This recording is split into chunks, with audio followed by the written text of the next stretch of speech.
Welcome to the Twisted Tentacle Inn. I'm your innkeeper, Vase Odin, and today I'm out and about and just making a quick video to give my first impressions on the new Deluxe Expansion for Arkham Horror, the card game, The Forgotten Age. We played last night. We ran through the first two scenarios one time using 3 players, and we were very, very brutally humbled by this scenario. I must say it was a ton of fun getting defeated repeatedly, and at the same time I've learned quite a bit about this game. Never to take things for granted, and don't assume that one type of investigator or one type of strategy is going to be effective for every single scenario, because it most definitely will not be. This scenario relies heavily on the agility stat, but it is not the only thing that's important. You kind of have to balance out and make decisions about what you want to do, what you want to kill, what you want to not kill, and each decision that you make, more so than pretty much any other campaign before it, is extremely impactful later on.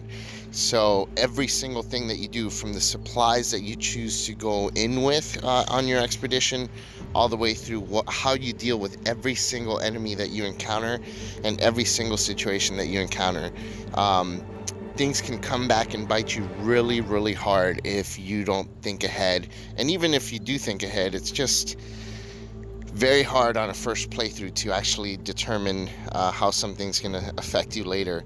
But it was a blast. A lot of the player cards are really cool.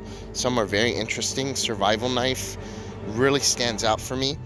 And some of the new investigators look really cool.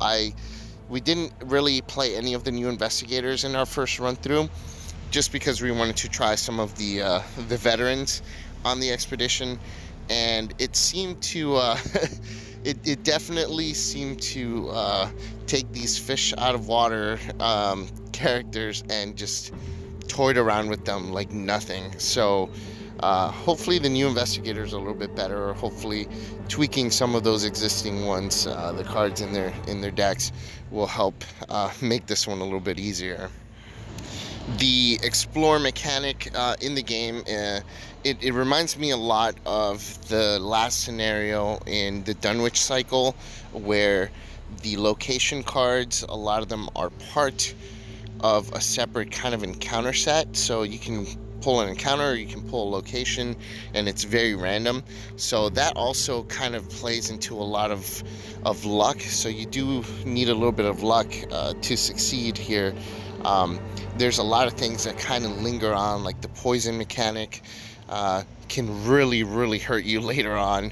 The vengeance mechanic is a huge one. I mean, that one, not just against other creatures if you have vengeance in the display, but even just general treacheries and such become just exponentially more difficult as you have more things in that victory display.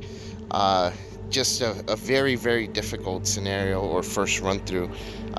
Definitely recommend that you have some kind of way to avoid enemies if possible, and I definitely recommend that you have someone that can handle themselves in combat as well, because you can very easily get overwhelmed as well. So it's, you can either avoid the enemies, or if you avoid too many of them, they can also come back to you and just devastate you. So you need to be able to balance it properly. It's really cool. It's going to be a lot of fun trying to figure this one out, and I can't wait to play it again. Hopefully I didn't spoil too much with this review, but if you're listening to this, I'm sure that you've expected a little bit of spoilers. Later on, I'll go ahead and update more of a thorough player card review of the scenario, but I did just want to give my first impressions of it. I definitely give it, right now it's at an 8. I'll wait until the entire cycle comes through to give it a full-on rating, but it's a solid 8 for me right now, and I'm really happy with it. So have fun playing it, and I highly recommend that you buy it. All right, take care. Talk to you soon.